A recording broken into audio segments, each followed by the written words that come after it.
कक्षा 12 में प्रस्तावित वीर रस के कवित्त भूषण को लेकर एक बार पुनः आपके सामने वाङ्मय दर्पण में। सर्वप्रथम महाकवि भूषण का जीवन परिचय। कवि भूषण का जन्म संवत 1613 तथा तिकवापुर जिला कानपुर में हुआ। इनके पिता का नाम श्री रत्नाकर त्रिपाठी, मृत्यु संवत 1715 में मानी जाती है। इनके द्वारा लिखित ग्रंथों में शिवराज भूषण, शिवा बावनी, छत्रसाल दशक प्रमुख हैं। वर्ण्य विषय अर्थात जिनका वर्णन इनके ग्रंथों में मिलता है, शिवाजी तथा छत्रसाल के वीरतापूर्ण कार्यों का।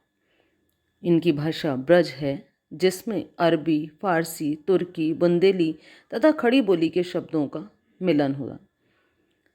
इनके रचनाओं की शैली वीर रस तथा ओजस्विता से युक्त है।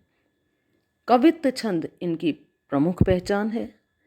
इनके रस में प्रधानतापूर्वक वीर, भयानक, विभत्स, रौद्र तथा श्रृंगार उपलब्ध होते हैं। प्राय सभी अलंकारों का प्रयोग इनकी रचनाओं में द्रष्टव्य है। भूषण रीतिकाल के एकमात्र कवि हैं जिन्होंने श्रृंगारिकता से हटकर वीरता और देश प्रेम के वर्णन से कविता को गौरव प्रदान किया। ये सब उस समय हुआ जब रीतिकालीन कवि श्रृंगारिकता से युक्त ही रचनाएं कर रहे थे। पहला कवित्त साजी चतुरंग सैन अंग में उमंगधारी, सरजा शिवाजी जंग जीतन चलत हैं। भूषण भनत नाद विहद नगारन के, नदी नद मद गैबरन की रलत हैं। एल पैल खेल बैल गलक में रैल गल, गजन की ठैल पैल सैल उलसत है। तारा सो तरनी धुरी धारा में लगत जिमी, थारा पर पारा पारावार यूं हलत है। कठिन शब्दार्थ साजी अर्थात सजाकर, चतुरंग सेन हाथी, घोड़े, रथ और पैदल सैनिकों से युक्त चतुरंगिणी सेना।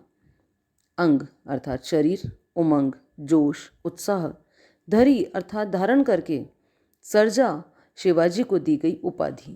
जंग युद्ध, भनत कहते हैं नाद अर्थात शब्द या आवाज़, बेहद भारी, घोर, नगारन के युद्ध के नगाड़ों के, नद विशाल नदी, मद मदमस्त हाथी की कनपटी से टपकने वाला द्रव, गैबरन हाथी, रलत हैं बहते हैं, एल फैल सेना के फैलने से, खैल बैल अर्थात खलबली, खलक संसार, गैल गैल गली गली अर्थात हर रास्ते में, गजन की हाथियों की, ठैल पैल हलचल या धक्कों से, सैल अर्थात शैल या पर्वत, उसलत उखड़ते हैं या उल्लसित होते हैं, तारासो तारे के समान, तरनी तरणी अर्थात सूर्य, धूरी धारा धूल की धारा उड़ने से, जिमी जैसे, थारा थाल, पारा एक द्रव अवस्था में रहने वाली धातु, पारावार समुद्र यूं हलत हैं इस प्रकार हिलते हैं। संदर्भ तथा प्रसंग। हमारी पाठ्यपुस्तक सृजन में संकलित कवि भूषण के इस कवित्त में कवि शिवाजी की विशाल सेना के युद्ध के लिए जाते समय का वर्णन कर रहे हैं। कवि भूषण कहते हैं, जब शिवाजी युद्ध में विजय पाने के लिए अपनी विशाल सेना को सजाकर मन में उत्साह भरकर चलते हैं तो सेना के नगाड़ों की भारी आवाज़ गूंजने लगती है। हाथियों की कनपटियों से टपकने वाले मद से नदी और नद बहने लगते हैं। शिवाजी की सेना के आगे बढ़ने पर सारे संसार की गली गली में खलबली मच जाती है और सेना के असंख्य हाथियों के धक्कों अर्थात हलचल से पर्वत भी उखड़ने लगते हैं। विशाल सेना के चलने से उड़ने वाली धूल में सूर्य भी एक छोटे तारे जैसा दिखाई देता है और समुद्र भी इस प्रकार डोलने लगता है जैसे थाल पर रखा पारा इधर उधर ढुलक रहा हो। विशेष या व्याकरणात्मक टिप्पणी। शिवाजी की सेना के रण क्षेत्र में प्रस्थान का वर्णन किया गया है। शब्द चयन ओज या जोश भरने वाला है। अनुप्रास अलंकार व उपमा अलंकार का सुंदर प्रयोग हुआ है। भूषण का दूसरा कवित्त सबन के ऊपर ठाडो रहीबे के जोग, ताही खरो कियो 6,000 के नियरे, जानी गैर मिसिल गुसीले गुसाधारी मन, किनो न सलाम न वचन बोले सियरे। भूषण भनत महावीर बलकन लाग्यो, सारी पातशाही के उड़ाए गए जियरे। तमकते लाल मुख सिवा को निरखी भय, स्याह मुख नौरंग सिपाह मुख पियरे। कठिन शब्दार्थ। ठाड़ो अर्थात खड़ो, जोग योग्य, खरो खड़ा, 6,000 बादशाह के द्वारा दिए जाने वाला एक छोटा पद, नियरे पास, गैर मिसिल अनुचित, गुसीले क्रोधी, गुस्सा गुस्सा अर्थात क्रोध, सियरे नम्र ठंडे या शीतल, भनत कहते हैं, बलकन लाग्यो बोलने लगे, पातशाही बादशाहत या दरबारी लोग, उड़ाए गए उड़ गए, जियरे प्राण मन, तमक अर्थात क्रोध आक्रोश, निरखी देखकर, स्याह काला, नौरंग औरंगजेब, सिपाह अर्थात सिपाही या सैनिक, पियरे अर्थात पीले। संदर्भ तथा प्रसंग। प्रस्तुत कवित्व हमारी पाठ्य पुस्तक में संकलित कवि भूषण के कवित्वों से लिया गया है। कवि ने औरंगजेब द्वारा शिवाजी को उचित सम्मान न दिए जाने पर उनके क्रोधित होने का वर्णन किया है। व्याख्या। शिवाजी औरंगजेब के दरबार में पहुंचे।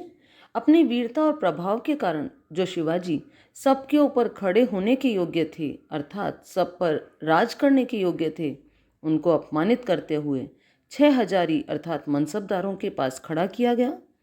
इसे अत्यंत अनुचित मानते हुए क्रोधी शिवाजी के मन में बड़ा क्रोध या आक्रोश आ गया। उन्होंने न तो औरंगजेब को सलाम किया, न शीतल शब्दों में अपना विरोध प्रकट किया, और जब शिवाजी बोलने लगे तो क्रोध से उनका मुख लाल, औरंगजेब का मुख काला और उसके सिपाहियों का मुख भय से पीला पड़ गया। विशेष या व्याकरणात्मक टिप्पणी में हम लिख सकते हैं, कवि ने शिवाजी को स्वाभिमानी और साहसी वीर पुरुष के रूप में चित्रित किया है। भाषा में उर्दू शब्दों का बहुल प्रयोग किया गया है।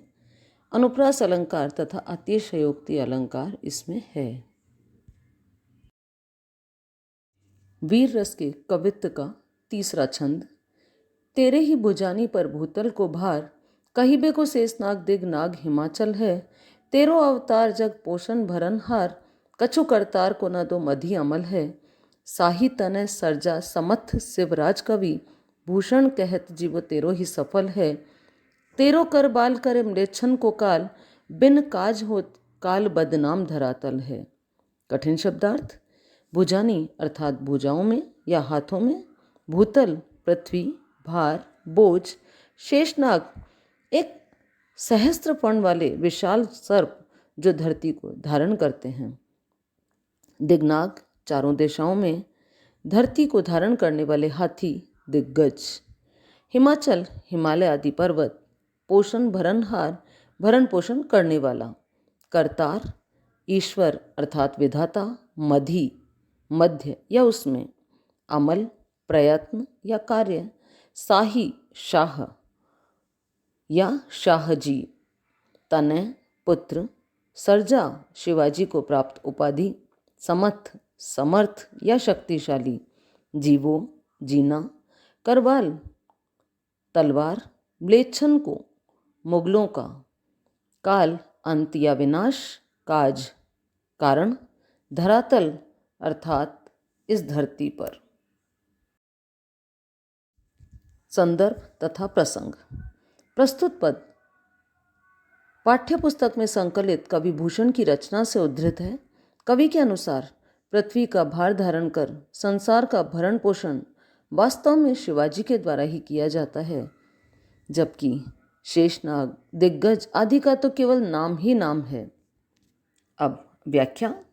कवि भूषण कहते हैं, हे शाहजी के पुत्र सर्जा शिवाजी, इस संसार का भार वास्तव में आप ही उठाए हुए हैं।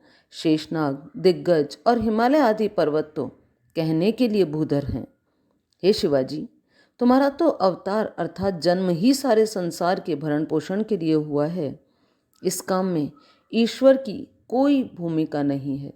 हे सर्वसमर्थ शिवाजी महाराज, सच कहें तो आप आज के राजाओं में आपका जीना ही सार्थक है। हे शिवाजी, तुम्हारी तलवार ही अत्याचारी मुगलों का अंत करने वाली है।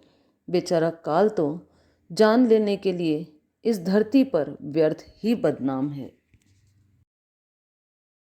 और अब विशेष या व्याकरणात्मक टिप्पणी। कवि ने शिवाजी महाराज को एक कर्तव्यनिष्ठ शासक बताया है। शिवाजी दुष्टों से रक्षा करने वाले और सभी का भरण पोषण करने वाले हैं। इसमें साहित्यिक ब्रजभाषा का प्रयोग किया गया है। इसकी शैली वीर रस का भाव जगाने वाली है। चौथा कवित्त।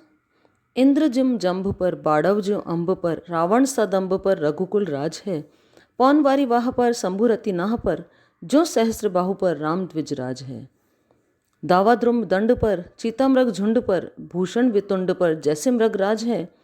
तेज तम अंश पर, कान जिमि कंस पर, म्योमलेच्छ वंश पर शेर शिवराज है।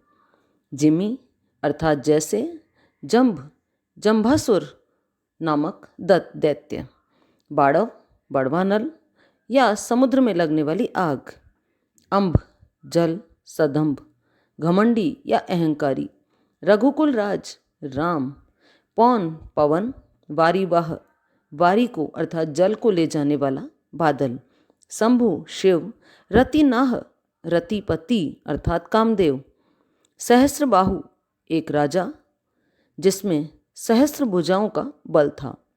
राम यहाँ परशुराम को कहा गया है।